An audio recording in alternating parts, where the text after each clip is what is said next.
Bom dia, eu sou Gabriela Castro, estou aqui hoje com meu amigo Alisson Ambrósio, no Pode Ser, e estamos recebendo Lucas Santos, intérprete de Libras, que vai falar para a gente um pouquinho sobre a importância da Libras na sociedade e a acessibilidade de pessoas surdas. Bom dia, Lucas. Bom dia, Lucas, tudo jóia? Prazer te receber aqui, viu? Também na companhia aqui da minha amiga Gabi. Muito feliz por ter você com a gente, falar sobre esse assunto tão importante para, né, para acessibilidade de pessoas surdas. Então, a gente queria começar. A Gabi vai começar aí te perguntando algumas coisinhas aí. Tudo bem, Lucas? Tudo bem. É um prazer te receber. A gente gostaria de saber um pouquinho sobre como foi o seu início nas Libras, como você se tornou intérprete. Você pode contar pra gente?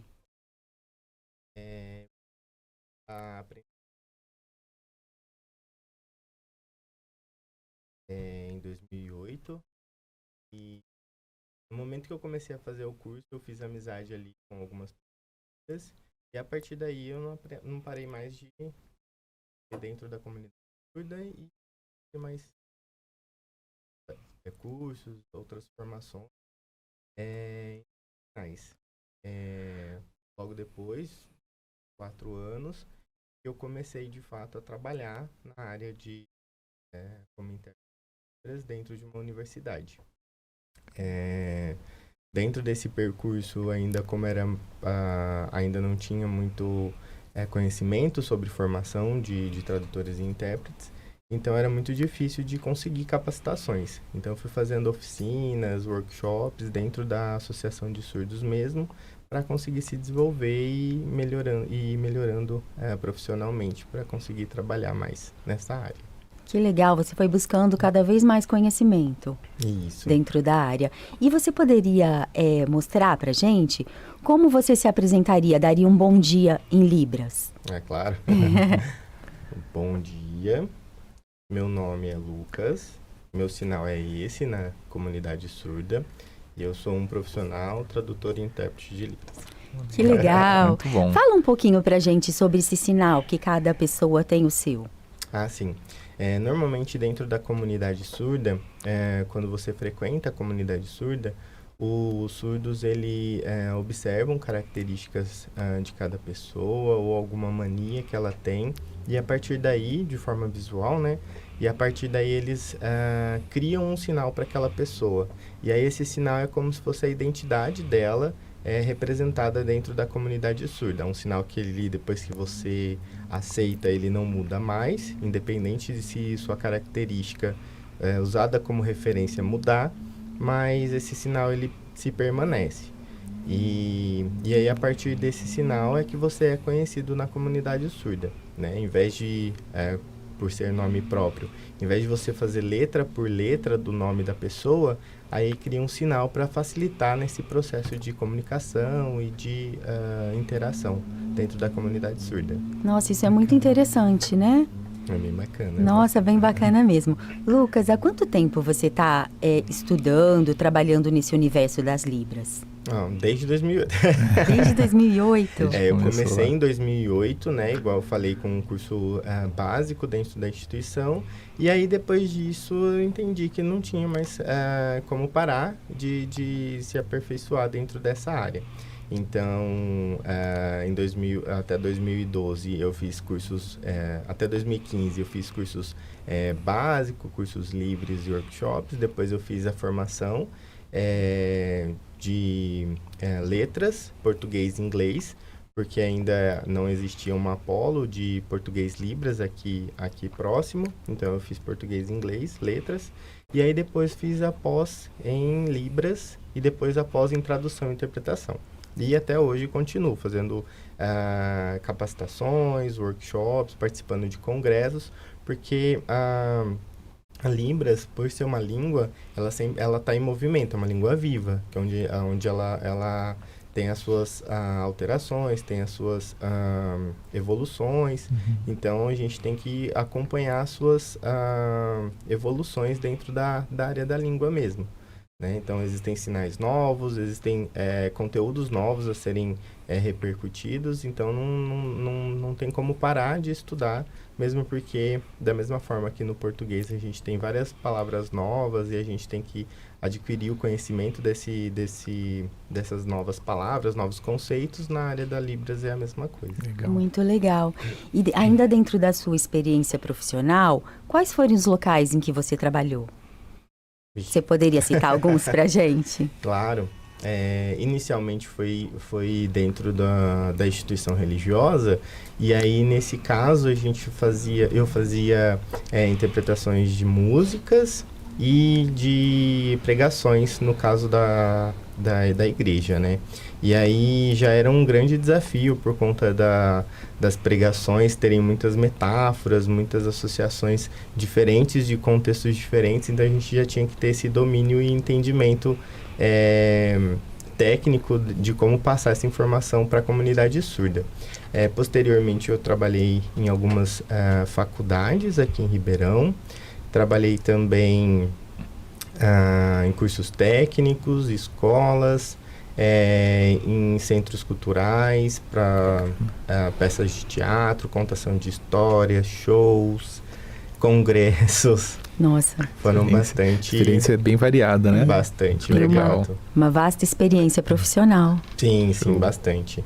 Tive bastante oportunidade de conhecer vários âmbitos e por conta dessa profissão me proporcionar isso, eu tenho é uma das coisas que me agrada, assim, que me chama a atenção na minha profissão, é essa oportunidade de estar em vários contextos diferentes e ter a oportunidade de ter um pouco de conhecimento em cada assunto que eu consiga trabalhar, que eu consiga participar como intérprete. Muito bom. Muito bom. E dentro da sua carreira profissional, o que você considera que tenha sido o maior desafio que você encontrou? O maior desafio? Caramba. Um dos desafios que eu tive, assim, muito grande foi quando eu comecei a participar de um curso técnico em administração. E quando eu cheguei lá, a pessoa que eu fui contratado como intérprete, e a pessoa que... o aluno, ele era surdo, mas não sabia língua de sinais. Caramba. Sabia bem poucos sinais. E aí foi um processo muito desafiador nesse sentido de entender qual era, de fato, a real necessidade do aluno e conseguir fazer essa adaptação. Porque eu fui contratado como intérprete, mas o aluno não utilizava a língua de sinais. Então, a gente teve que fazer um trabalho de mudança de comunicação. Nossa. Que antes ela fazia só a leitura labial e falava, só que aí depois a gente foi transicionando para a parte de Libras, para ela ter a aquisição dos sinais e conseguir entender para que o meu trabalho pudesse ser feito ali, e aí pudesse auxiliá-la. E aí esse aluno aprendeu, então, a língua de sinais? Aprendeu um pouco, então a gente fazia algumas estratégias para que pudesse usar um pouco de Libras e também fazer essa leitura labial. Então foi mais trabalhoso esse processo, mas esse foi um dos desafios que eu tive em relação à profissão. Entendi.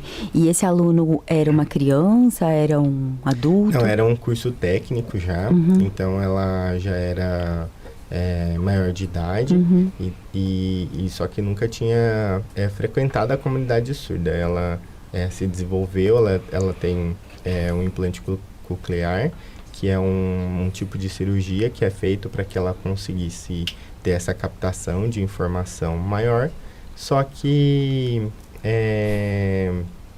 ela não se desenvolveu na língua de sinais. E aí a gente teve que fazer um trabalho para que a comunicação pudesse ser assertiva. Entendi, muito interessante, né? Nossa, muito interessante mesmo. E dentro das Libras, do estudo de Libras, existe alguma especialização? Como funciona?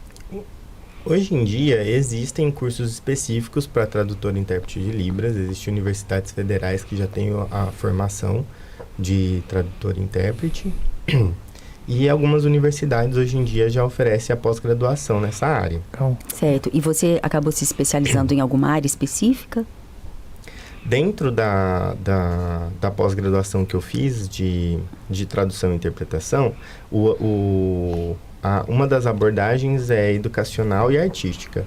E então, como eu trabalho muito nessa área de contações de história, peças de teatro, então a minha formação maior foi mais nesse âmbito cultural. Que legal, Lucas. Agora o Alisson vai fazer algumas perguntinhas para você. Bom, Lucas, continuando esse papo aí, você falou um pouquinho sobre a Libras, né? Que a gente, na verdade, a gente queria entender um pouquinho sobre a história aí, da história da língua mesmo, né? Como é que ela surgiu, um pouquinho sobre as características, assim, se ela tem uma universalidade, se ela tem regionalismos, como é que ela funciona, assim, se ela é muito diferente do português nesse sentido. Legal.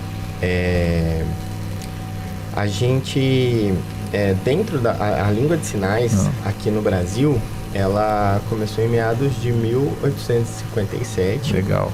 E a educação de surdos no mundo, ela se dá por uma questão... ela se iniciou em 1800, ali, 1820, mais ou menos, onde tem dois âmbitos de trabalho na educação dos surdos. Então, teve dois métodos que se destacaram, que era o oralismo, onde acreditava-se que, mediante ao desenvolvimento da fala e da leitura labial, os surdos conseguissem se desenvolver, conseguissem aprender a se comunicar dentro da sociedade. E uma outra abordagem foi utilizando os sinais e padronizando esses sinais para que, através dos sinais, as pessoas conseguissem ter a aquisição de informação. Legal. E aí foi assim que começou a educação dos surdos no Brasil. Só que em 1880 aconteceu um congresso, que é o Congresso de Milão, onde foi discutido qual seria a melhor metodologia de ensino para as pessoas surdas. E lá nesse congresso foi definido que o melhor método era o oralismo. E por conta disso, a língua de sinais ela foi marginalizada e proibida na utilização pela comunidade surda. Tanto que as pessoas surdas ficavam com as mãos amarradas para que elas não pudessem mesmo utilizar a língua de sinais. E aí eram forçadas a ser oralizadas, só que não é todas as pessoas que conseguem se desenvolver nessa metodologia. E por conta disso acabou tendo uma defasagem muito grande na área de educação e no desenvolvimento da língua de sinais. Entendi. É chocante essa parte da história, né? Saber, a gente ficar sabendo que elas ficavam com as mãos amarradas para não se comunicar. Sim, foi um período bem tenebroso, assim, pela comunidade surda. E isso se estendeu por quase 100 anos. Caramba! E aí, depois de 100 anos, começaram os estudos da língua de sinais, com uma estrutura, sendo comprovado que ela tem uma estrutura de língua. Entendi. E aí, a partir daí, começaram-se, então, os estudos da língua de sinais e o desenvolvimento da língua novamente. Mas, de qualquer forma, esse preconceito já estava arraigado, assim, até dentro da própria comunidade, então. Isso teve um problema, assim, para quebrar esse paradigma aí, de certa forma. Sim, principalmente dentro da área da saúde, né? Entendi. Onde os profissionais, eles trabalham com a questão de tentar fazer a cura ou de tentar consertar alguma questão quando a pessoa ela tem alguma deficiência. E no âmbito até hoje, isso repercute porque quando os pais descobrem que o filho tem uma deficiência auditiva, ele procura os profissionais de saúde e eles são orientados a procurar profissionais que vão ajudar no desenvolvimento da fala e dessa oralidade. Entendi. Ainda não tem esse caminho onde eles poderiam frequentar a comunidade surda e aprender a língua de sinais para que a pessoa pudesse ter essa identidade e conseguir se desenvolver nessa área. Entendi. Acaba acontecendo esses casos, como você falou anteriormente, né? De você estar ali com uma pessoa pessoa que era surda e não tinha o contato com a língua. Exatamente. Caramba. É isso mesmo. E assim, no Brasil tem escolas assim que já ensina a língua, a Libras, assim, tem escolas bilíngues, assim, já existe essa... Existem escolas referências, principalmente no Sul. Legal. Que é um lugar de referência na língua de sinais, sempre foi. E em São Paulo também, nas capitais, né, existem também escolas bilíngues. Legal. Que o trabalho é diretamente em língua de sinais. Diferente da minha profissão, do intérprete de Libras, na escola bilíngue, os professores, eles passam o conteúdo de grade curricular diretamente em língua de sinais. Entendi. Então, não tem essa transição da língua portuguesa para Libras para ser passada. Ela é diretamente passada. Entendi. Lucas, então, assim, o ideal seria que cada cidade tivesse esse tipo de escola. Ah, sim, com certeza. Faria diferença. Esse seria o ideal, porque a metodologia de ensino para as pessoas surdas é essa, o bilinguismo. E aí, na utilização da língua de sinais, para que as pessoas surdas pudessem ter a aquisição da linguagem para conseguir se expressar, se comunicar, entender conceitos e todo esse âmbito de ensino. Bacana. Desculpa. E esse tipo de escola são particulares ou existem escolas do governo também? Existem escolas do governo também. Na capital, em São Paulo, existe escola que é do governo e que utiliza dessa metodologia. Bilíngue. Infelizmente não é a maioria, porque são projetos isolados, porque a maior utilização no nosso país é a inclusão. E a inclusão, ela trata de outra forma a questão da acessibilidade das pessoas surdas. E assim, você falou um pouquinho que no Sul a gente tem uma referência nesse sentido, né? E falando um pouquinho agora sobre a Libras, ela tem esses regionalismos também, como se fosse assim, por exemplo, gírias para região? Tem sim. Legal. Quando a gente pensa que a Libras, quando a gente leva no âmbito de que a Libras ela é uma língua, todas as características que se compõem dentro dessa língua, a Libras tem. Legal. Então, quando a gente fala sobre gírias, quando a gente fala sobre metáforas, piadas, regionalismo, então, da mesma forma que no português tem lugares que a gente trata a mandioca como aipim e macaxeira, também na língua de sinais existem variações linguísticas de sinais, e mesmo existindo essas variações, isso não impede a comunicação. Né? Porque algumas pessoas acabam entendendo que cada região existe uma Libras diferente, não é assim. Existem variações de alguns sinais referente à comunicação e como ela se deu naquela região. Mas isso não impede a comunicação em si. Legal. E você como intérprete, por exemplo, você já participou como intérprete de algum evento que tinha uma linguagem mais técnica, assim? Tem esses termos também, esses neologismos, essas coisas, tem tudo dentro da Libras para poder... Existem. E aí, uma parte do trabalho do intérprete é conhecer e identificar quais são as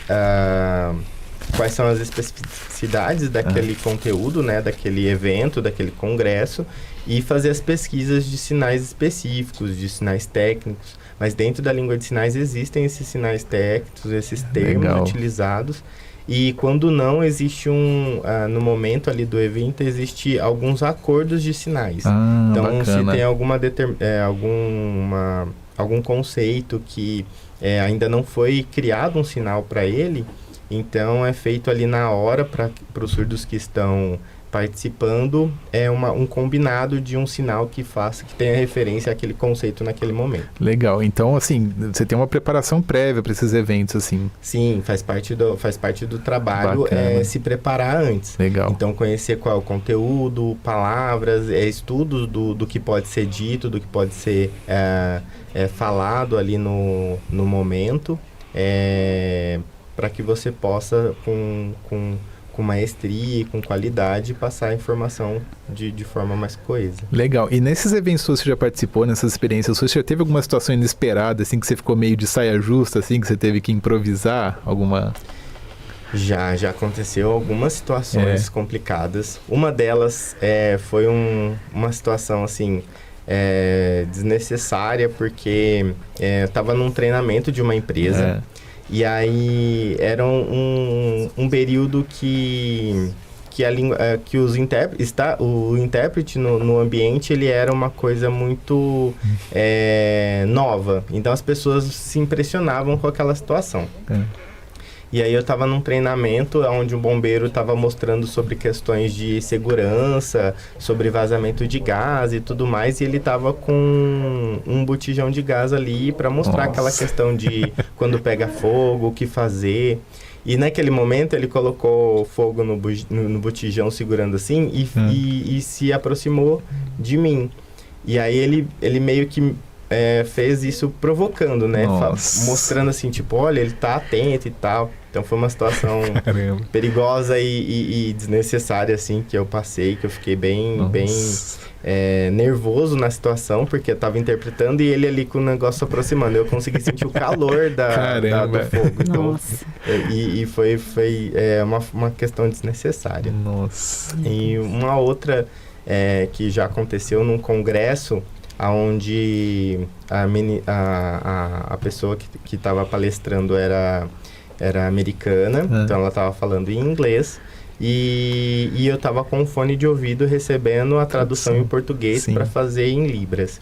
E aí a fala da palestrante se estendeu, e a intérprete do português, ela não podia ficar, ela tinha um compromisso, então ela teve que ir embora. E então, no final da fala dela, em inglês, não teve a tradução. Então, foi uma outra situação bem complicada, assim, de ter que lidar naquele momento ali, onde tinha surdos. Então, foi bem intenso. E aproveitando esse gancho aí, a língua de sinais brasileira, ela realmente é só brasileira, não tem uma universalidade. Então, cada país vai ter a sua, é isso? Isso, exatamente. A língua de sinais brasileiras, ela vem de origem francesa. Certo. Só que cada língua de sinais, cada país ela tem a sua própria língua de sinais. Né? Nos Estados Unidos é a língua de sinais americanas, na França a língua de sinais francesas, cada país tem a sua. E elas têm origem específica, assim, normalmente elas não vêm... Porque a francesa é referência de alguma forma, Isso, assim? Historicamente a francesa é a referência onde a metodologia de ensino da utilização dos sinais, ela se deu ali. Entendi. Né? Na Europa. Então, a língua de sinais francesas, no nosso caso principalmente, e na língua de sinais americanas, a base de referência de sinais é a língua de sinais francesas. Bacana. Porque veio um professor surdo de lá, né, do Instituto de Surdos Mudos de Paris, que na época era chamado assim, e aí ele foi convidado para vir no Brasil para a educação das pessoas surdas aqui no Brasil. Então, a base de referência da língua de sinais que era utilizada era a francesa. Bacana. Então, uma pessoa que é alfabetizada em Libras no Brasil consegue se comunicar na França? Não, hoje não. Isso foi no início da educação dos surdos. Hoje em dia, cada língua de sinais, tanto a francesa quanto a brasileira e a americana, elas seguiram o seu desenvolvimento próprio. É viva, né? Então, existem sinais específicos que são do país mesmo. Mas muito existem sinais semelhantes. Existem semelhantes. Existem, até hoje tem esse resquício histórico de sinais que tanto lá quanto aqui são parecidos. Então, assim, a Libras segue o mesmo movimento da língua portuguesa. Que a língua portuguesa é diferente do inglês, é diferente do francês. A Libras no Brasil é diferente da Libras nos Estados Unidos, da Libras na França. Muda até o nome, né? Acho que Libras é só para brasileira, Libras, né? é a sigla para a língua brasileira de sinais. Legal. E aí cada país tem a sua sigla. No caso da americana, por exemplo, a língua de sinais americanas é a ASL. Entendi. E assim, você falou um pouquinho aí sobre os eventos. Normalmente, quanto tempo você fica ali como intérprete para uma apresentação, para um programa, alguma coisa? Tem um tempo determinado ali que fica cada intérprete? Como é que funciona? Assim, por conta desse processo de tradução de uma língua para outra, existe um desgaste mental muito grande. Então, existem estudos que provam que é necessário que a cada 1 hora de trabalho exista 2 intérpretes, para que isso não seja desgastante e que a qualidade da interpretação não caia. Certo. Então, até baseado, hoje até a gente é baseado numa lei que apoia esse processo. Então, acima de 1 hora, normalmente a gente trabalha em 2 intérpretes em caráter de revezamento para que não tenha esse desgaste. Legal. Eu gostaria de chamar os nossos espectadores para participarem com a gente através de perguntas pelo nosso chat no YouTube. Então, quem tiver alguma dúvida, alguma curiosidade, pode estar escrevendo lá que a gente vai estar passando para o Lucas. Por favor, manda pergunta para a gente aí. Bom, agora a gente queria falar um pouquinho assim sobre o relacionamento com a comunidade surda, né? Entender um pouquinho como é que funciona a comunidade, a porcentagem de pessoas surdas também no Brasil, se a gente tem essa informação, assim, porque... Sim. Segundo o último censo do IBGE, a gente está a 1,1% da população do Brasil, ela tem uma surdez profunda, né? E aí, no âmbito geral, se eu não me engano, 10 milhões de pessoas, ela apresenta algum tipo de surdez. Isso dentro do Brasil. A comunidade surda, em alguns lugares, ela é mais ativa. Certo. Principalmente nas capitais, onde eles participam de vários contextos, tanto educacional quanto cultural e artístico. Mas nos interiores isso é mais difícil de acontecer. Existe um movimento aqui em Ribeirão, né, para que elas possam participar mais, mas como culturalmente eles nunca tiveram acesso a esses espaços, ainda é um trabalho muito custoso e demorado de fazer com que a comunidade surda entenda que hoje eles podem ter acesso a esses espaços, podem participar, sendo garantido o acesso deles. Mas legal. Ainda é um trabalho que a gente faz para que elas possam ter essa consciência de participação. E será que tem alguma relação com o que a gente falou anteriormente? Ainda tem um preconceito assim, com a própria condição, com a própria língua, será? Ou tem uma relação ou não? Então, dentro da comunidade surda, existem estudos que falam sobre as identidades das pessoas surdas. Então, existe a identidade daquela pessoa surda que ela se reconhece, que ela teve já contato com a língua de sinais e ela participa da comunidade surda, é uma pessoa militante dos seus direitos. E existe a pessoa que tem identidade como deficiente auditivo. E essa pessoa, ela sempre tenta se igualar a uma pessoa ouvinte. Certo. Usando aparelho, fazendo cirurgias que possam capacitar ela a ter uma melhor qualidade de escuta, faz a utilização da oralidade, da leitura labial, não tem contato na comunidade surda e nem em língua de sinais.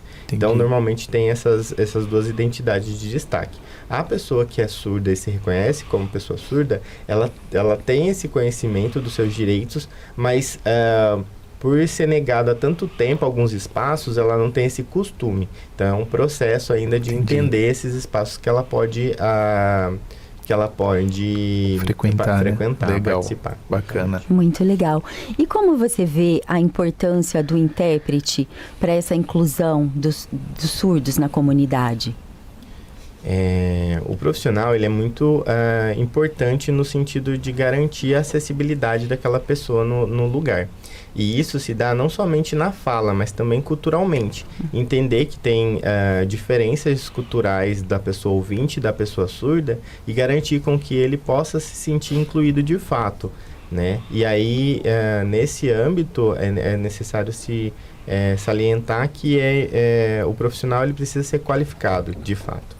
Né? Em alguns períodos, por conta de não existir cursos profissionalizantes, muitas pessoas que faziam cursos básicos, cursos de poucas horas, já começavam a trabalhar como intérprete de Libras dentro da área da educação. E isso foi um prejuízo muito grande também, porque a pessoa estava ali para fazer essa mediação da informação, só que ela não era proficiente em língua de sinais. Então, acabava gerando mais uma defasagem dentro da educação das pessoas surdas. Então, é importante que tenha um profissional e que tenha um profissional qualificado de fato. Certo. E, assim, as pessoas que você acompanha, elas acabam se sentindo mais seguras com você? Diante dos desafios, como tem um intérprete ao lado, emocionalmente elas se sentem mais seguras? Você percebe isso? Normalmente sim. Principalmente aqui, né, acompanhando um aluno surdo, eu percebo essa segurança em se expressar, em conseguir se comunicar. E é curioso porque normalmente essas pessoas surdas, elas não têm muitas pessoas para conversar. Então, dentro de sala de aula, além da aula, em alguns momentos que são oportunos, a pessoa ela está sempre se abrindo, Legal. contando algum fato, porque ela tem poucas pessoas para conversar, e quando ela encontra alguém que consegue se comunicar com ela, ela Legal. acaba se empolgando no sentido de querer se conversar, querer contar as coisas que acontecem no dia a dia. Muito legal. Até E vocês autoconfiança acabam, melhora. vocês acabam criando um vínculo de amizade, então. Normalmente sim, acaba se estendendo por conta dessa comunicação e ela funcionar bem. Então acaba gerando essa confiança de troca de informação, de Muito bom. se abrir, de contar situações que acontecem e como lidar com aquilo. Muito bom.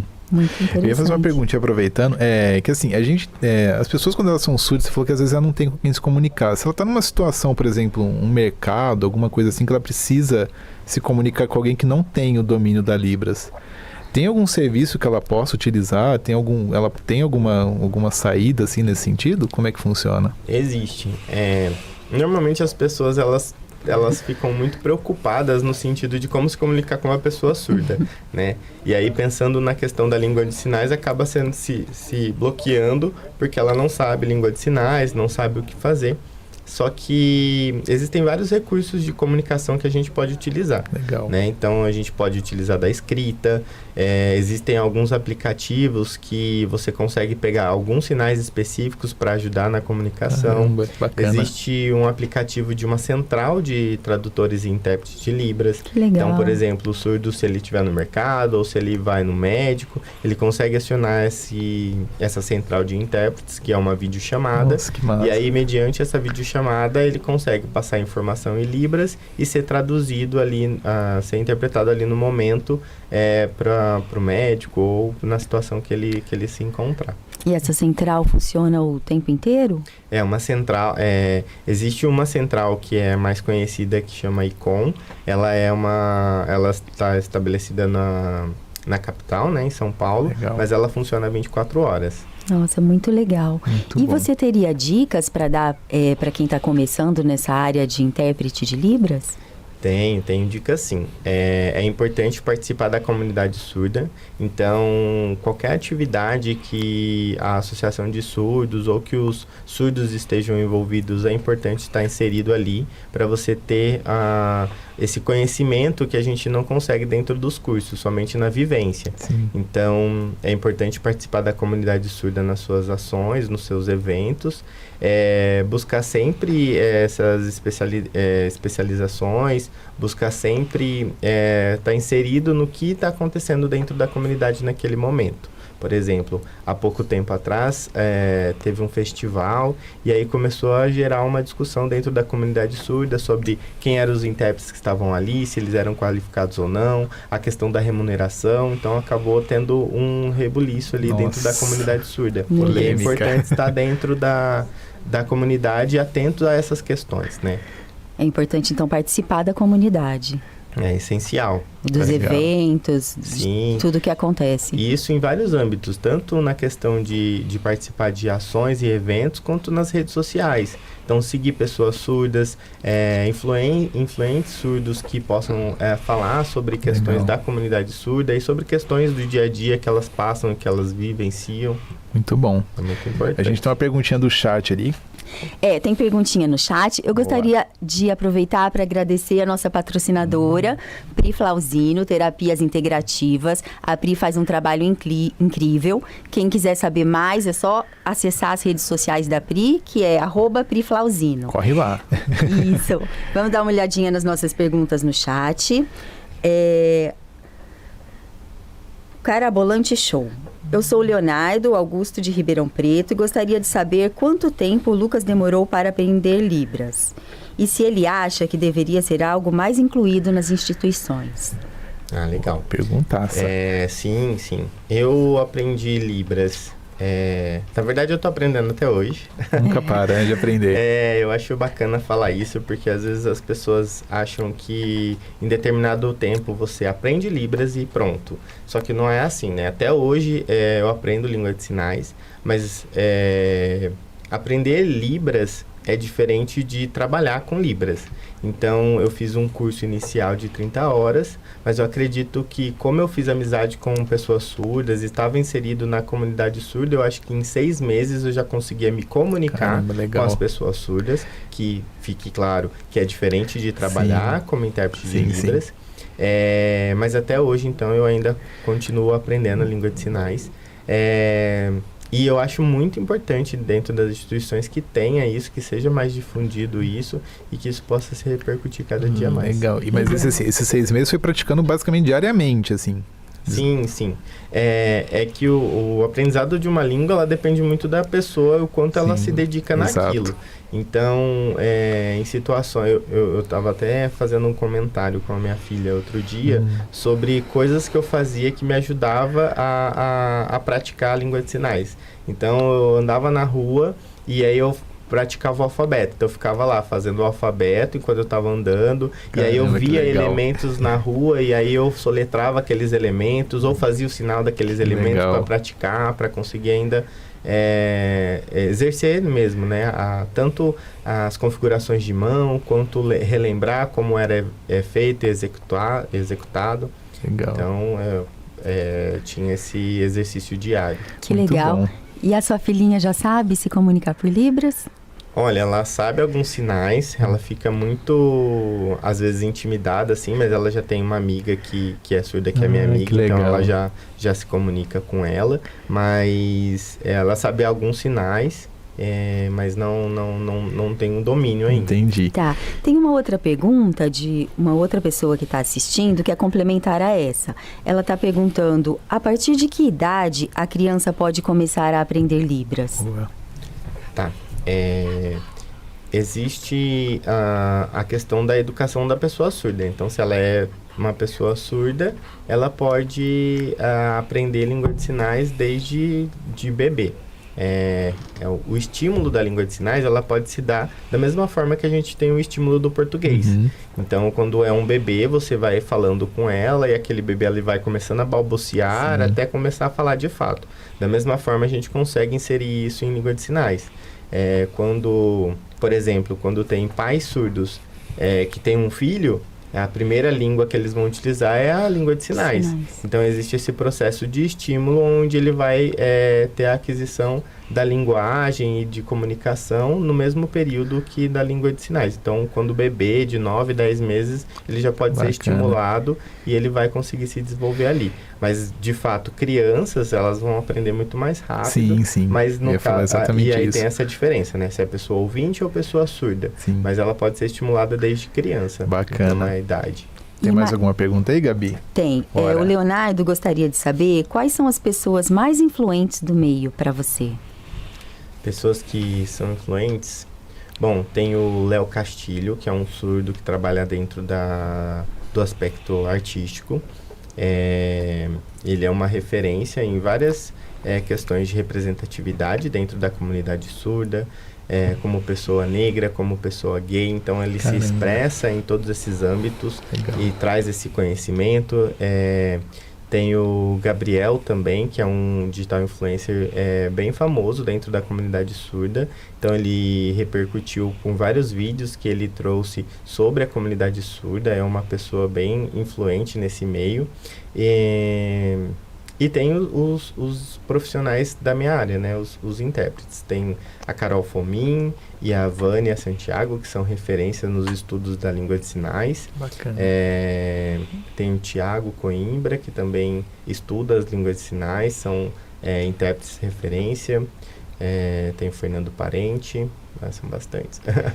Bastante gente. Muito bom. Obrigada, Lucas. Bom, eu queria te perguntar um pouquinho agora que você falou um pouquinho assim sobre, né, a pessoa se comunicar no dia a dia, porque normalmente o mais comum é não ter pessoas que saibam Libras, né, nos locais públicos, né? Assim, você daria dica de alguma técnica que a gente pode usar assim, se a gente não souber Libras para se comunicar com uma pessoa surda? Como é que a gente poderia... Então, mesmo a pessoa sem saber língua de sinais, ela consegue se comunicar com as pessoas surdas. Legal. E aí existe você pode utilizar da escrita mesmo, né? Se o surdo ali tiver esse domínio do português, você consegue se comunicar ali com a escrita, ou por mensagem de texto no celular, ou num papel escrevendo mesmo. Você pode fazer alguns você pode fazer algumas mímicas em relação à comunicação ali. Pode comunicar fazendo gesticulação à fala, né, para que a leitura labial possa ser feita. E aí, nesse momento, você pode falar de frente com a pessoa surda, de forma mais branda, né, e articulando mais para que ela possa compreender e fazer essa leitura labial. Então, essas são algumas estratégias que você pode utilizar mesmo sem saber língua de sinais. Legal. E assim, tem também os casos das pessoas que elas têm surdez e cegueira, né? E como é que funciona a técnica nesse caso? Tem a chamada Libras Tátil também para...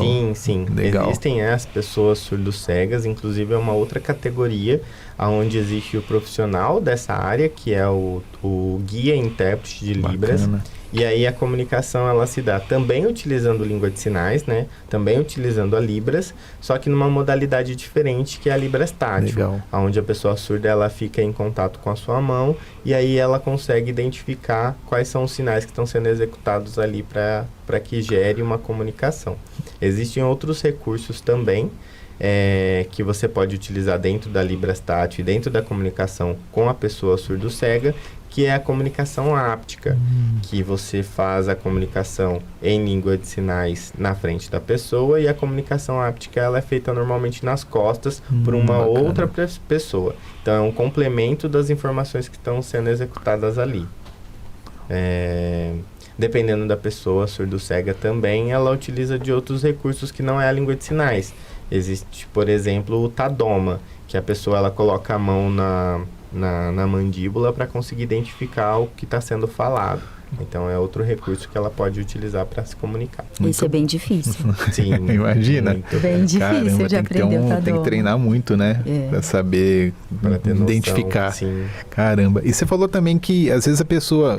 Uma técnica que a gente pode usar é a escrita, né? Que se a pessoa dominar o português, ela pode ajudar. Mas tem casos de pessoas na comunidade surda que não dominam o idioma português? Sim. Por conta dessa defasagem na área da educação, existem muitas pessoas que ela tem muita dificuldade do português. Antigamente, dentro desse período onde a língua de sinais ela foi criminalizada, acreditava-se que quando a pessoa ela aprende língua de sinais, ela não conseguia se desenvolver na fala, não conseguia se desenvolver no português.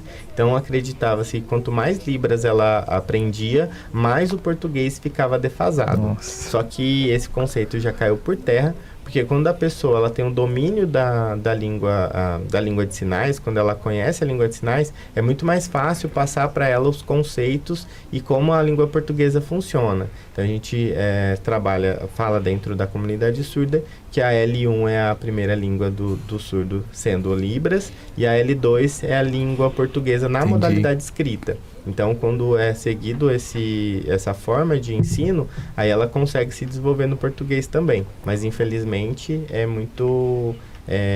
não é a maioria, né, por conta dessa defasagem da educação. Tem mais pergunta no chat aí, Gabi? Tem mais pergunta. Pra gente. A Carol, de Ribeirão Preto, ela gostaria de saber como está o mercado de trabalho para os intérpretes. E falamos muito de acessibilidade, mas como estamos nos preparando para ela? Boa. Legal. Uma pergunta bem completa da Carol. Sim. Hoje em dia existem mais cursos de formação de tradutores e intérpretes de Libras, isso é muito bom. Existem universidades, como eu disse, que têm já essa formação. No período que eu comecei a aprender língua de sinais, existia muito essa defasagem. Então, muitas pessoas trabalhavam já como intérprete, mesmo sem ter o domínio da língua de sinais. Hoje em dia, isso tem mudado bastante. Então, as pessoas elas têm tido mais formação, mas mesmo assim, ainda existem poucos profissionais na área para demanda que vem crescendo, que vem emergindo. Principalmente porque antes o âmbito era só educacional e hoje a gente tem na área da saúde, tem na área artística, cultural. Então, o leque de opções de trabalho, ele se estendeu, mas ainda existe muita falta dos profissionais qualificados para trabalhar nessas áreas. E a demanda está cada vez maior também. E a demanda é cada vez maior, isso. Aí a segunda Como parte. Estamos nos preparando para... Sim. Então, hoje, por conta das pessoas terem mais consciência nesse sentido, então elas conseguem buscar mais recursos de capacitação. Né? Eu acredito que está nesse âmbito de conseguir buscar mais por conta do destaque da profissão, de existir mais cursos para isso, tanto presenciais quanto à distância, existe esse acesso melhor de capacitação. Bacana. Legal. E existe aqui na região, tem algum curso que você recomende, que você fale, esse é ideal para quem está querendo seguir por esse caminho de ser intérprete? Ó, aqui na região, um que eu indico que tem credibilidade é dentro da Universidade Federal de São Carlos. Da UFSCar. Isso. Lá existe o curso de uma graduação de formação de tradutores e intérpretes de Libras. Legal. Então, esse seria um recurso, um curso de capacitação de qualidade, confiável. Muito bom. Existe em São Paulo alguns cursos também, pós-graduações, né? No meu caso, eu fiz no Instituto Singularidades, que aí trabalha com o âmbito artístico e cultural especificamente. Muito bom. Muito legal. Eu tinha uma dúvida aqui também, que a gente vê muito tecnologia assistiva, né, para questão de acessibilidade de forma geral. As voltadas para surdez, relacionadas à Libra, você acha que elas atendem de forma adequada, assim, a pessoa quando ela não tem uma outra alternativa? Ó, as tecnologias hoje ajudam bastante na questão da comunicação. Sim. E da quebra dessa barreira comunicacional, tanto pelas questões de chamada de vídeo, lives, vídeos e esse fácil acesso a esse conteúdo. Então, antigamente era muito difícil ter acesso à informação de forma básica. E hoje, por exemplo, dentro do YouTube, é muito fácil de você conseguir ter acesso à informação acessível em Libras. Então, bacana. A tecnologia tem ajudado bastante nesse sentido, de que conteúdos que antes não eram acessíveis podem ser acessíveis com a janela de intérprete, Legal. com o recurso de busca de sinais e conceitos específicos que já tem esses sinais e você consegue buscar e pesquisar isso dentro das redes sociais ou dentro do YouTube, sabendo como procurar, né? Tendo fontes confiáveis, onde você consegue pegar esses sinais. Legal. Mas a tecnologia tem ajudado muito nessa barreira comunicacional e na quebra dela. Bacana. E assim, ainda nesse assunto, aqueles avatares que a gente vê muito hoje, que teoricamente estão ali para ajudar, eles funcionam mesmo ou tem um bloqueio com isso? Olha, dentro da comunidade surda, os avatares não são bem vistos. Não. Esses aplicativos onde existem avatares, eles são um recurso que pode ser utilizado e ele é funcional no sentido da pessoa entender como utilizar, né? Então, por exemplo, se é uma pessoa que não sabe língua de sinais e ela quer saber fazer busca de sinais específicos para auxiliar na comunicação, ele é funcional. Legal. Ele só não é funcional no sentido de você formular frases e utilizar do recurso dele para criar e construir frases para se comunicar, por conta de questões linguísticas mesmo, né? De interpretação e o entendimento do que aquela frase ela quer ser passada. O avatar ele não tem esse conhecimento linguístico para conseguir traduzir efetivamente o significado. Então ele fica defasado nesse sentido. As expressões que são utilizadas e os sinais, a forma como ela é executada, ainda é muito precária na questão de tecnologia no sentido do avatar ali. Entendi. E assim, a Libras, ela não é só o gesto das mãos, né? Eu já vi alguns intérpretes fazer bastante movimento facial também, né? Sim, faz parte da língua de sinais. Ela não é só o sinal em si. Entendi. Mas tanto as expressões, tanto corporal como facial, elas fazem parte da língua. E o avatar fica devendo muito nisso, né? Isso, exatamente. Legal. Lucas, e quais são as principais questões éticas que você enfrenta ou já enfrentou como intérprete de Libras? Questões éticas?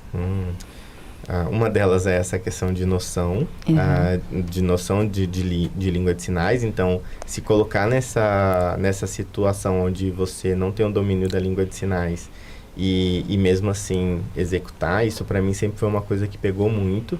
E foi por isso que quando eu aprendi Libras e eu só comecei a trabalhar depois de que eu tinha muita garantia de que eu já sabia língua de sinais. Então eu comecei a trabalhar como como intérprete depois de 4 anos de quando eu comecei a aprender língua de sinais. Quando você se sentiu bem preparado. Isso, exatamente. Mesmo assim, ainda fui com muita insegurança no sentido do contexto que ia ser abordado, mas por conta de já ter conhecimento tanto da língua de sinais quanto de estratégias que eu pudesse utilizar, e aí então eu consegui ingressar nessa profissão.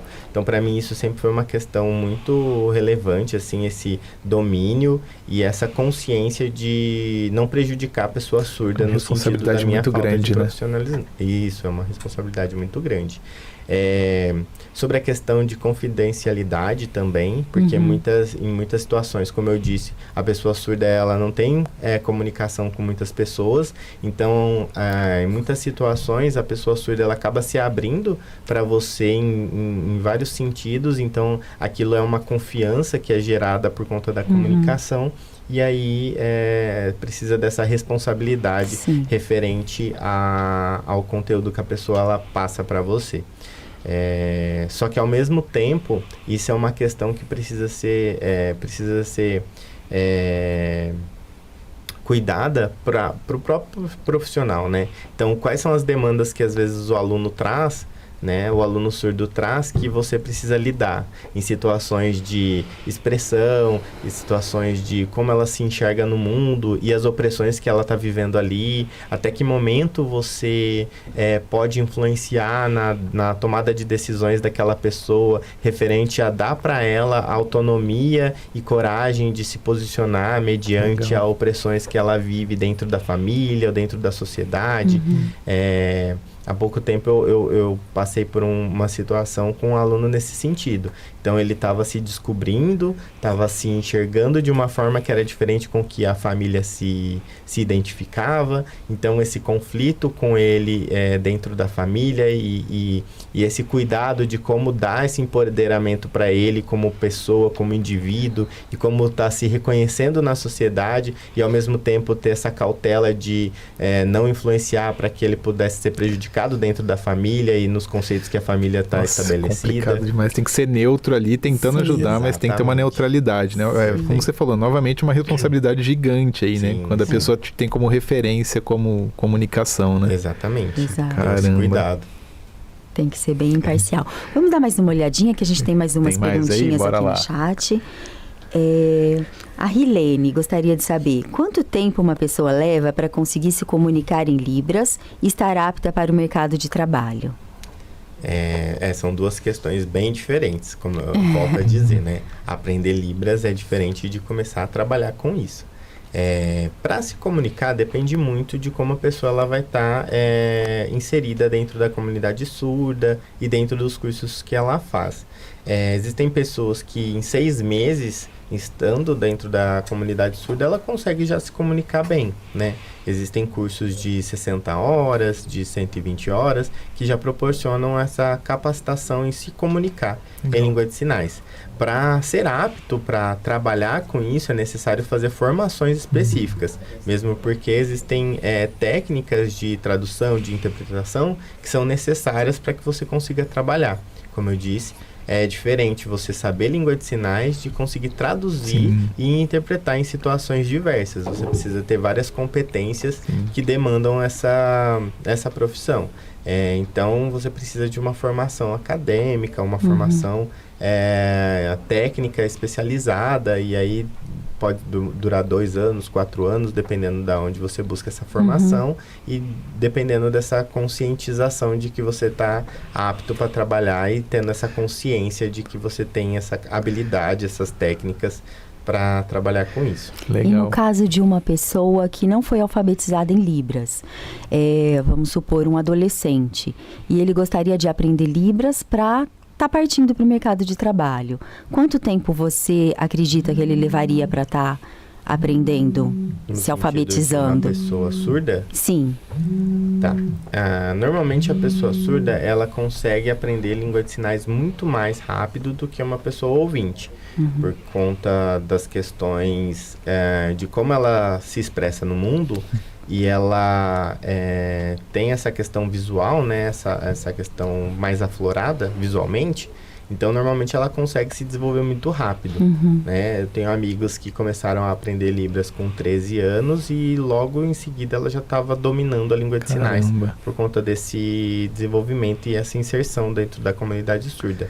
Ela aprendendo língua de sinais em 6 meses, 1 ano, não tem uma data precisa, ela já consegue entrar no mercado de trabalho. A questão é outra, né? É como vai ser feita a acessibilidade daquela pessoa dentro das universidades, dentro das empresas, né? Para que ela possa conseguir, de fato, trabalhar ali e não ser somente uma questão de cota que precisa ser cumprida nas empresas. Muito legal. Lucas, então o nosso chat está bombando de perguntas. Vou passar para a próxima, tá? O Augusto está te perguntando: como você enxerga o setor de eventos que não é tão acessível neste nível da língua de sinais? Este ano, Ribeirão Rodeio Music colocou uma intérprete de Libras que fazia a transmissão ao vivo no telão. O que você acha disso? Eu acho bem bacana.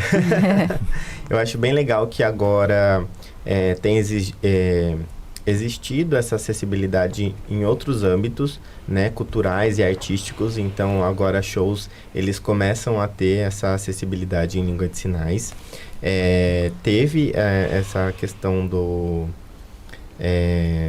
intérprete no Ribeirão Rodeio Music e em alguns outros eventos agora aqui em Ribeirão, né? Então, normalmente, isso tem crescido e a partir do momento que eles inserem essa acessibilidade, fica difícil de recuar nesse sentido. Então, temos um outro exemplo que é o João Rock, que no ano passado foi a primeira edição que teve essa acessibilidade em Libras e esse ano vai ter novamente, né? Não sei se... ainda não divulgaram, não passaram essa informação, mas esse ano também vai ser acessível em Libras novamente e tem todos os recursos de acessibilidade.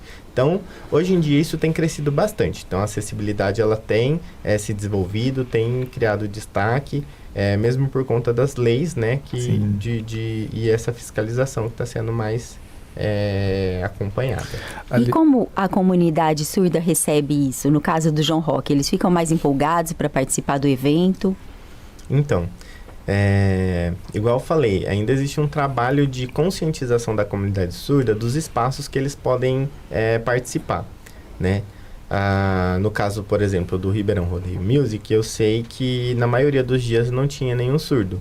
Mas em um dia lá, eu soube que uma surda participou e gostou. Caramba! Então, assim, foi legal. Existiu uma situação de que o intérprete foi tirado ali também. Então, ainda existem alguns ajustes a ser feito na questão de fazer acessibilidade. Mas ainda tem esse trabalho de conscientização que a comunidade surda precisa de onde os espaços que ela pode estar ocupando. Alguns surdos, eles ficam empolgados, né, por participar de outros espaços, de outros lugares e descobrir que isso é possível, mas ainda é um trabalho muito custoso e de formiguinha para que eles possam, de fato, se sentir pertencentes a esses lugares. Mas a gente vai chegar lá, né? Com certeza. Amém. E assim, uma pergunta em relação à legislação, ela evoluiu bastante nesses últimos anos ou ela ainda está devendo muito? O Brasil é um dos países que mais geram leis que garantem os direitos humanos, só que isso... mesmo assim, ainda são muitos direitos negados, mesmo tendo muitas leis, mas elas ainda não garantem efetivamente essas questões. Porém, a gente tem evoluído bastante, garantido cada vez mais o acesso das pessoas com deficiência em geral nos seus direitos de participação da sociedade. Isso tem crescido bastante, tem ajudado muito. Coisa boa. E assim, agora a gente queria saber um pouquinho, assim, perspectivas para o futuro, que a gente falou que a demanda está aumentando cada vez mais, né, de profissionais da área, questão de acessibilidade, você falou, muitas vezes, infelizmente, é por conta de cota, por conta de, assim, principalmente em empresas, né, a gente quer saber qual que é o futuro, qual que é as perspectivas de futuro para a profissão e para acessibilidade, para Libra de forma geral no Brasil, assim, na sua visão também. Bacana. Eu consigo ver que como essa garantia de acessibilidade ela tem ficado mais eficaz, os profissionais que são pessoas com deficiência, no recorte das pessoas surdas, elas conseguem se formar em várias profissões que antes não eram acessíveis.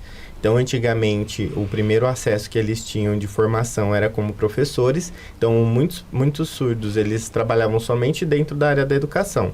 E aí, uma das perspectivas que eu vejo de mudança é que hoje eles podem trabalhar em vários âmbitos. Legal. Eles conseguem ter essa formação.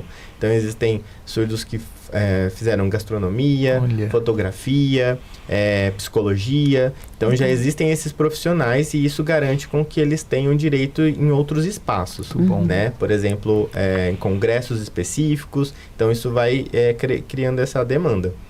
Então, eu acredito que nessa perspectiva a gente tem um crescimento tanto da inserção das pessoas surdas dentro da sociedade em contextos diferentes, onde elas não estavam antes, quanto na questão do profissional e acompanhar essa questão de novos espaços ao qual ele pode estar inserido.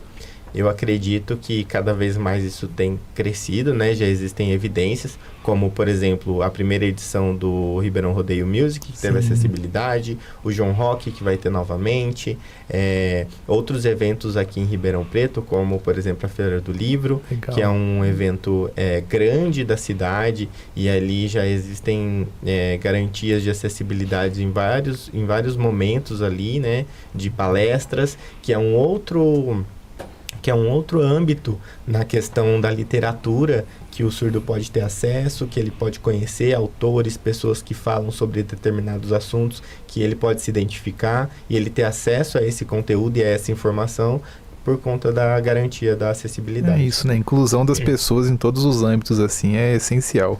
E assim, agora para você, como profissional, o que você pretende evoluir, estudar de diferente daqui para frente? Seus planos agora para o futuro aí? Ai, meus planos para o futuro bom, eu tenho participado de estudos na área da linguagem. Legal. Então eu estou indo por esse âmbito, acredito que isso influencia muito na minha profissão quanto ao entendimento de como um e o outro influencia na questão da informação. E de como um influencia o outro no âmbito de relações sociais. Legal. Então, eu tenho seguido por esse caminho de estudo para conseguir angariar um mestrado nessa área de estudos para conseguir entender melhor e garantir melhor a qualidade profissional. Talvez, futuramente, começar a ensinar, Legal. não no caso de Libras, porque para mim uma questão é que a língua de sinais ela tem que ser ensinada por pessoas surdas, que é o dominante da língua de sinais, e eu tenho isso desde quando eu comecei a aprender Libras, mas da formação mesmo dos profissionais. Entendi. De poder passar esse conhecimento de técnicas necessárias, de ética, de profissionalismo, então é nesse sentido. Muito bom. E quais os conselhos que você daria para as empresas, para as instituições que desejam melhorar a acessibilidade para a comunidade surda? Está aberto a procurar profissionais qualificados que passam o conteúdo de informações que garantam a acessibilidade de qualidade. Muitas empresas elas não se atentam à qualidade do profissional e vão apenas para o âmbito da questão financeira. Então, às vezes não tem esse reconhecimento de conhecimento, de repertório, de entendimento da qualidade profissional e acaba levando profissionais que não são qualificados de fato. Então, essa conscientização para que busquem profissionais que sejam qualificados, que tenham um repertório, que passem essa segurança, né, de garantia de qualidade profissional e não ficar atentos apenas à questão financeira. Isso seria um início, um start para garantir essa acessibilidade de fato com qualidade para as pessoas surdas dentro da empresa. Muito bom. legal. Mais perguntas aí no chat, Gabi, ou nem? Vamos dar uma olhada. A gente já está, infelizmente, chegando no final da nossa conversa aqui. Tá. A Natasha gostaria de saber como funciona nos aeroportos e rodoviárias a adequação para as pessoas surdas. Existe inclusão? Legal. Boa. Boa. Hoje em dia existe mais inclusão por conta das telas que estão ali. Existe ainda uma defasagem no sentido da informação, por exemplo, quando tem imprevistos. Então, no caso dos aeroportos, né? Quando muda de portaria. E normalmente as portarias elas são avisadas pelo microfone para que as pessoas possam ali ouvir. Então existe essa defasagem, mas já melhorou bastante em questão de ter essa questão das telas e ali ficar acessível. Mas ainda existem essas questões que são precárias. Mas os surdos eles conseguem se mobilizar bem e existem outros recursos, outras estratégias, como a central de intérprete, que estão já crescendo dentro das empresas, principalmente da área de transporte, turismo. Então, muito isso legal. tem crescido bastante. Muito bom. Muito interessante esse assunto, Lucas. E você teria alguma indicação de filmes, séries para estar deixando pra gente? Tem sim. Um dos meus filmes favoritos chama A Família Bélier. Conta a história de uma família surda que tem um filho surdo e uma filha ouvinte. Então, eles eles estão inseridos na sociedade e mostra a vida dessa pessoa que é ouvinte dentro de um universo com a maioria surdos. É um filme bem emocionante que retrata a vida de uma pessoa coda, que é quando é uma filha ouvinte de pais surdos e como é esse desenvolvimento, porque ela muitas vezes tem que fazer a interpretação para os pais de informações que estão acontecendo no dia a dia. Essa pessoa, então, se chama Acoda? A pessoa ouvinte dentro de uma família surda. Isso. Quando pais surdos têm um filho ouvinte, tem esse termo da pessoa, da criança, né? Que é coda, que significa... Coda. Isso. É um termo em inglês que significa criança ouvinte que tem os pais surdos. Né? Legal. E é um termo em inglês. E aí esse filme ele retrata isso. Existe um outro filme que foi feito uma releitura desse, que é feito pelos estúdios americanos, que chama Coda mesmo, que é exatamente isso, uma família de surdos com uma filha ouvinte, e esse mesmo conceito. Legal. Só que A Família Bélier é o filme original e ele é, na minha opinião, mais emocionante. Que legal, muito, muito bom. Vamos assistir, né, Alisson? Tem que assistir, todo mundo assiste aí, fica a dica aí. E assim, tem além de série, filme, tem algum livro, algum podcast, algum blog que você indica, assim, algum outro conteúdo legal? Existe um videocast muito legal que traz sobre a comunidade surda também, que chama... o canal chama Notícia em Movimento. Legal. E aí o canal é Librascast. E aí nesse videocast eles tem uma pessoa surda e uma pessoa ouvinte que é intérprete de Libras, e eles trazem esse recurso de podcast, sempre traz uma pessoa surda para ser entrevistada, e o vídeo ele é totalmente acessível. Então ele é feito diretamente em língua de sinais, então o diálogo se dá em língua de sinais, existe a legenda, mas o áudio das pessoas sendo traduzidas ali em língua de sinais. Legal. É um recurso bem interessante, trazendo também o conhecimento da comunidade surda, sobre questões da luta da comunidade surda, de como aquela pessoa se desenvolveu na sua vivência nesse mundo em várias questões. E um livro muito legal que é muito antigo e retrata questões do intérprete, e não o intérprete de Libras, mas o intérprete no âmbito da línguas orais, chama Sua Majestade o Intérprete.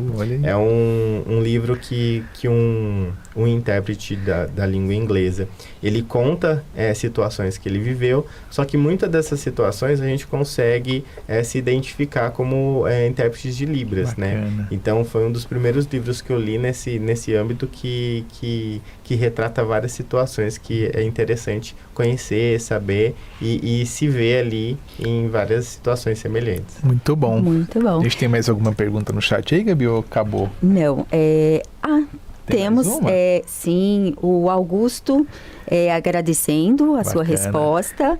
A Júlia tá te dando parabéns, ótimo tema.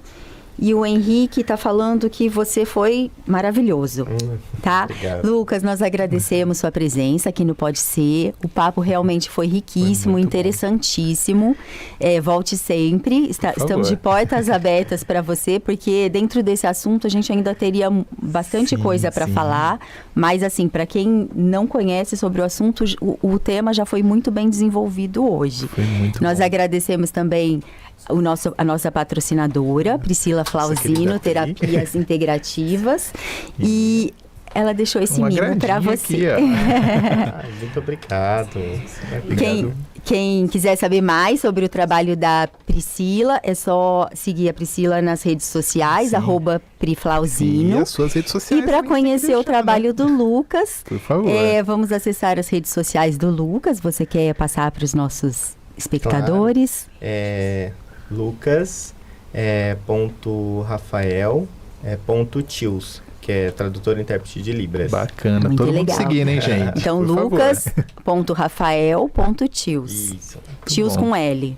Isso, com ele. Tá ótimo. Muito bom. Lucas, muito obrigado, viu, pela sua paciência, pela sua contribuição assim, gigante assim, para esse Riquíssima. assunto. Nossa, foi bacana demais. Eu, particularmente, me interesso muito pelo tema acessibilidade de forma geral. E entender um pouco melhor sobre Libras, para mim, foi assim, enriquecedor. Então, agradeço muito pela presença. Imagina, foi um prazer. Obrigada, Prazer todo Lucas. nosso. Volte sempre. Até a próxima. Até a próxima, pessoal. Obrigado a todos aí que ouviram, participaram com a gente.